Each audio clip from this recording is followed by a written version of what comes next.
ஓம் நமோ நாராயணா ரெங்கநாதா ரெங்கப்பிரபு ஸ்ரீ ரங்கநாதன் திருவடிகளே சரணம்.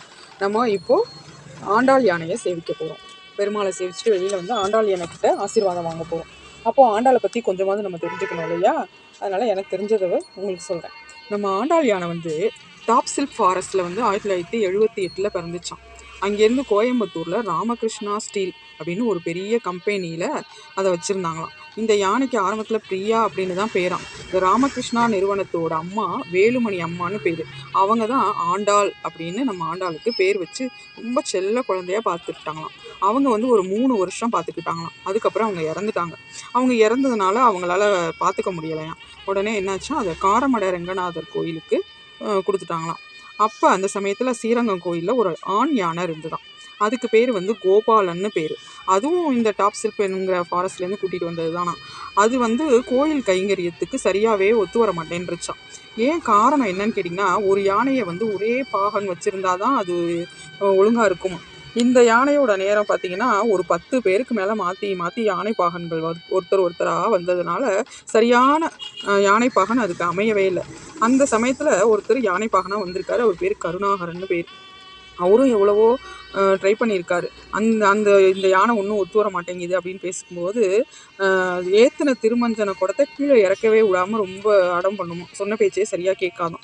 அந்த டைமில் அவருடைய தம்பி வந்து ஸ்ரீதரன் சார்னு ஒருத்தர், இந்த கருணாகரனுடைய தம்பி ஸ்ரீதரன், அவருக்கு வந்து கொஞ்சம் ஹெல்ப்புக்கு வந்திருக்காரு இந்த யானைக்காக.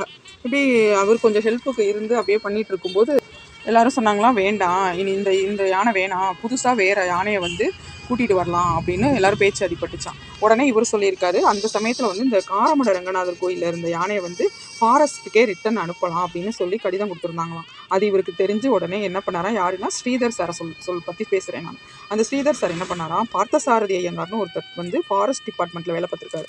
அவர்கிட்ட போய் இந்த ஊருக்கு வந்து யானையை வேணும், நீங்கள் வந்து எப்படியாவது காரமட யானையை வாங்கிட்டு வந்து கொடுத்தீங்கன்னா நல்லாயிருக்கும், இந்த யானை சொன்ன பேச்செல்லாம் கேட்க மாட்டேங்குது அப்படின்னு சொல்லவும் சரின்னா அவரும் ரொம்ப போய் ட்ரை பண்ணி நிறைய அதுக்கு ஃபார்மாலிட்டிஸ்லாம் இருக்குது, அதெல்லாம் முடித்து அவர் அந்த யானையை வாங்க முயற்சி பண்ணாராம். 16/10/1986 அப்போ இந்த யானையை வந்து காரமட தேவஸ்தானத்துலேருந்து 25,000 ரூபா கொடுத்து வாங்கியிருக்காங்க.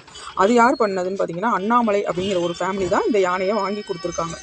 நம்ம இந்த ஆண்டாள் யானை கவனிச்சுக்கிறதுக்கு யார் அப்பாயிண்ட் பண்ணலாம் அப்படின்னு சொல்லி பார்க்கும்போது 33 பேர் வந்திருக்காங்க இன்டர்வியூக்கு, யானை பாகன்கள்லாம்.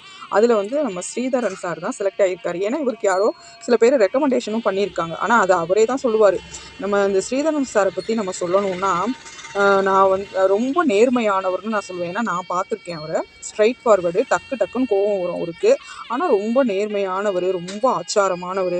வெளியில் காஃபி டீ கூட குடிக்க மாட்டார். தானே சமைச்சு தானே சாப்பிடுவார். அவர் வந்து கல்யாணம் பண்ணிக்காத பிரம்மச்சாரி. அவர் என்ன பண்ணுவார்னா, இந்த ஆண்டாள் யானை கூடவே வேலை பார்க்கணுன்னு அவருக்கு பயங்கர ஆசை.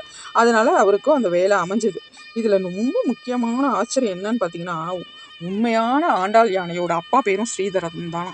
இதை எப்படி கண்டுபிடிச்சாங்கன்னா, இவர் இந்த ஸ்ரீதரன் சார் இருக்கார் இல்லையா, இவர் இந்த ஆண்டாள் கூட பழக ஆரம்பிச்சும்போது அந்த டாப் சில்ப்ன்ற ஃபாரஸ்ட்டில் போயிட்டு கேட்டிருக்காரு, எனக்கு வந்து எழுதி கொடுத்து லெட்டர் போட்டிருக்காங்க, இந்த யானையோட அப்பா அம்மா எல்லாமே வேணும். அதாவது ஏன் அப்படி எழுதினாருன்னா, கேரளத்தில் உள்ள நம்பூதிரிகள்லாம் என்ன பண்ணுவாங்கன்னா, அவங்கவுங்க யானைக்கு ஜாதகம் எழுதி வச்சுப்பாங்களாம். அதனால் இவருக்கு ஒரு ஆசை வந்துருச்சு. ஆண்டாள் மேலே உள்ள அளவு கடந்த பாசத்தினால என்ன பண்ணியிருக்காரு, அங்கே போய் லெட்டர் கொடுத்துருக்காரு அந்த ஃபாரஸ்ட்டில், டாப் சில்க் ஃபாரஸ்ட்டில்.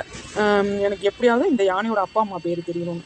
அது வந்து 1974 வனத்துறையில் முதல்ல யானைக்குன்னு ஒரு ரிட்டர்ன்மெண்ட் ஒன்று கொடுத்தாங்களாம். அது வந்து இன்ஸ்பெக்டர் ஜென்டர் அப்படின்னு பட்டம் வாங்கினதான், அதாவது ஐஜி பட்டம் வாங்கின யானையாம். அது பேர் ஸ்ரீதரம். இந்த யானைக்கும் வசந்திங்கிற பெண் யானைக்கும் பிறந்தது தானா இந்த ஆண்டாள் யானை. கடவுளுடைய ஒரு அமைப்பை பார்த்தீங்களா, உண்மையான அப்பா பேரும் ஸ்ரீதர், இப்போ யானை பாகனா அமைஞ்சவர் பேரும் ஸ்ரீதர். அதனாலேயே என்னன்னு தெரியல, 2 பேருமே அப்பா பொண்ணு மாதிரி ரொம்ப அந்யோன்யமாக இருப்பாங்க. எப்போதுமே மெதுவாக குசுன்னு பேசிக்குவாங்க. அவங்க பேசும்போது பார்த்தீங்கன்னா மெதுவாக பக்கத்தில் தான் நிற்பார். அதை பண்ணு இதை பண்ணு அப்படின்னு ஒரு சில வார்த்தைகள் வந்து மலையாளத்தில் யூஸ் பண்ணுவார் அவர். அதை பண்ணு இதை பண்ணு அப்படின்னு மாதிரி அது பாட்டுக்கு அது செஞ்சுக்கிட்டே இருக்கும். மற்ற மாதிரி இப்போ ஒரு சாதாரணமாக நான் பார்க்கும்போது ஒரு மாடு வச்சுருக்கவங்களே பார்த்தீங்கன்னா அந்த மாடை வேகமாக அடிப்பாங்க, போ வான்னு விரட்டுருவாங்க. சில மாடுகள்லாம் சொன்ன பேச்சே கேட்காது.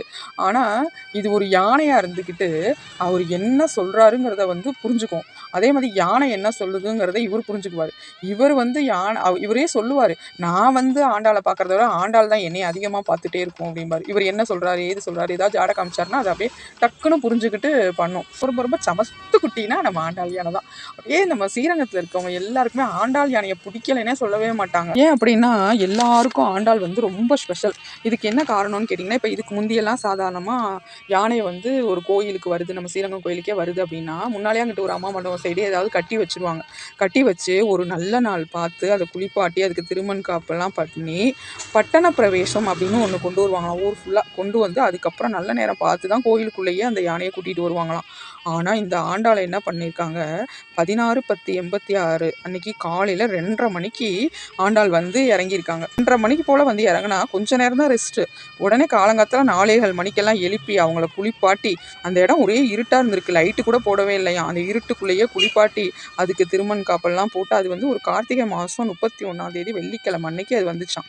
உடனே திருமஞ்சனத்துக்கு காவேரிக்கு தண்ணி எடுக்க கூட்டிகிட்டு போய் அதுவும் தண்ணி எடுத்து கொண்டு வந்து நின்று வந்த ஃபஸ்ட்டு நாளே பெருமாளை சேவிச்சிருக்கு. பாருங்களேன் எவ்வளோ ஒரு அதிர்ஷ்டம் பாருங்கள். நம்ம ஆண்டாள் யானைக்கு ஃபஸ்ட்டு நாளே பெருமாளை வந்த அன்னைக்கு ஃபஸ்ட் நாளே பெருமாளை சேவிச்ச யானை யாருன்னு பார்த்தீங்கன்னா நம்ம ஆண்டாள் யானை தான். வந்து ரொம்ப விசேஷம் என்னன்னு பார்த்தீங்கன்னா, ஒரு நாள் கூட லீவே போடாமல் காலையில் எழுந்திரிச்சு விஸ்வரூப தரிசனம் சேவிக்கிறது யாருன்னு பார்த்தீங்கன்னா நம்ம ஆண்டாள் தான்.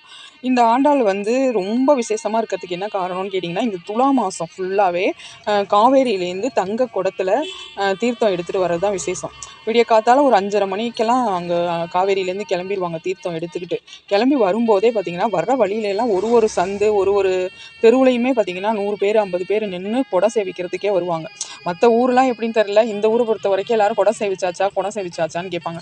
இப்போ நான்லாம் வந்து கொஞ்ச நாள் வந்து சாத்தார வீதி அந்த பூ மார்க்கெட்டில் குடியிருக்கும்போது காலைல கோலம் போட்டுகிட்டே இருப்போம்.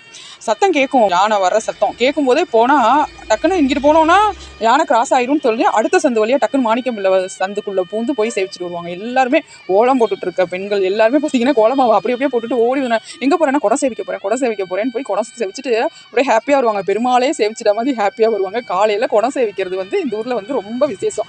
யானையில் தீர்த்தம் கொண்டு வரதை வந்து வருஷம் சேவிச்சாலும் ஒரு நாள் கூட மிஸ் பண்ண மாட்டாங்க. அப்படியே குனிஞ்சு கோலம் போட்டுட்டே இருப்பாங்க. சத்தம் போவாங்க, வேகமாக போவாங்க.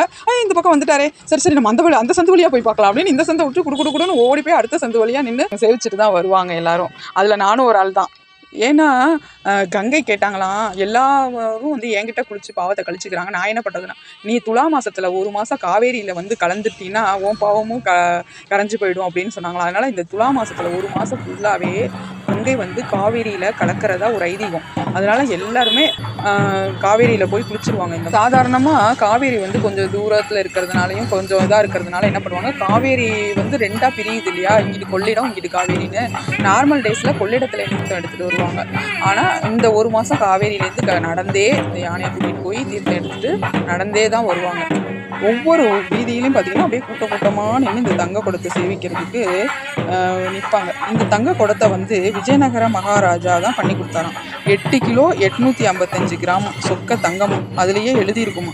அதில் திருமண் சங்கு சக்கரம் அழகாக செதுக்கியிருப்பாங்களாம். ரொம்ப அழகாக இருக்குமா. இதை பார்த்து தான் ஸ்ரீதரன் சார் என்ன பண்ணுவாராம், ஆண்டாளுக்கு திருமணே இட்டு விட்டாராம். முதல்ல அந்த ஆண்டாளுக்கு திருமண் சங்கு சக்கரம் வந்து இந்த குடத்தில் இருக்க டிசைனை பார்த்து தான் வரைஞ்சி விட்ருக்காருன்னா பார்த்துக்கோங்களேன். இப்படி தான் யானைக்கு அவர் போட்டு வருவாங்க. சாதாரண நாள்லாம் கொள்ளிடத்துலேருந்து தீர்த்தம் எடுத்துகிட்டு வருவாங்க. அதுக்கு பேர் வட திருக்காவேரி, காவேரிக்கு தென் திருக்காவேரி அப்படின்னு இந்த ஊரில் சொல்கிறது வழக்கம். இந்த மாதம் காவேரியிலேருந்து அம்மா மண்டபத்துலேருந்து தீர்த்தம் எடுத்துகிட்டு வர்றது வழக்கம். இதில் ஒரு முக்கியமான விஷயம் என்னன்னு கேட்டிங்கன்னா, ஆண்டாள் யானையும் இந்த யானைப்பாகன் ஸ்ரீதரன் சாரும் அப்பா மகள் போல தான் வாழ்ந்தார்கள். அதாவது ஒவ்வொரு நாளும் காலையில் ஒரு 4:30 to 4:45 ஆண்டாள் தான் ஸ்ரீதரன் சாரை எழுப்புமா. நான் எழுந்திரிச்சிட்டேன் அப்படின்னு இவர் சொன்னதும் தான் கூப்பிடுறத நிறுத்துமா, இல்லைன்னா கூப்பிட்டுட்டே இருக்குமா. அப்புறம் இவர் எழுந்திரிச்சு கொள்ளிடத்துக்கு 2 பேருமே குளிக்க போவாங்களாம். ஏன்னா இவருக்கு இந்த யானைக்கு வந்து கொள்ளிடத்தில் குளிக்கிறது தான் பயங்கர ஆசையாக, ரொம்ப ஹாப்பியாக இருக்குமா கொள்ளிடத்தில் குளிக்கும்போது. ஆனால் புதுசாக தண்ணி வந்துச்சுன்னா அப்படியே கலங்களாக அழுக்காக ஒரு மாதிரி டிகாஷன் மாதிரி வரும். அது காவேரி சைடில் குடியிருக்கவங்க எல்லாருக்குமே தெரியும். அந்த நேரத்தில் பார்த்திங்கன்னா தண்ணியை குடிக்காதான் வந்து செல்லமாக இந்த யானையை வந்து ஆண்டாளம்மா அப்படின்னு நாங்களாம் சொல்லுவோம். நம்ம ஆண்டாளம்மாவுடைய மற்ற விஷயங்கள்லாம் அடுத்த பதிவில் பார்க்கலாம். ஓம் நமோ நாராயணா. ரங்கநாதா ரங்கப்பிரபு ஸ்ரீ ரங்கநாதன் திருவடிகளே சரணம்.